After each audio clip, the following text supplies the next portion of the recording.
да се опише човек во еден збор, навистина. Меѓутоа, навистина не е мала работа. Меѓутоа, еве јас за себе, ако ме прашувате, би го одбрала зборот споделување. Зошто? Заради тоа што ја работам најблагородната професија на светот, тоа е професорската работа. А да се биде учител, според мене, над се е љубов. Да споделувате љубов со вашите ученици, со вашите студенти, за мене е пред се животна мисија. Споделувам знаење за убавиот ни прекрасен македонски јазик.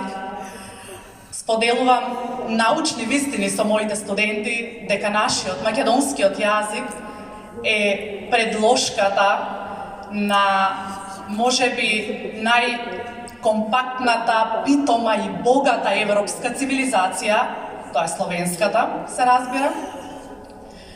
Споделувам љубов кон јазикот и кон книжевноста воопшто, за да им покажам на моите студенти дека токму мајчиниот јазик, токму мојот, токму нашиот македонски јазик е метафора за мојата и за нашата сушност. И ако ме прашате дали постојат мали и големи јазици, не постојат. Мали и големи јазици не постојат ниту мали и големи држави.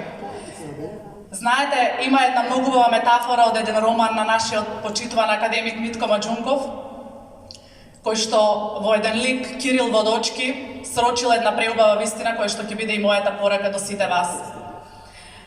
Кирил Водочки, учејќи ги своите синови, советувајќи ги им вели: не постојат мали и големи јазици. Малите јазици и малите народи се како птиците во дрвијата, тие невидливи пеат. Ние не знаеме дали нивната песна ќе стане чујна, разбирлива за светот. Меѓутоа, знаеме дека духовната вредност на Мерка е една и единствена за сите.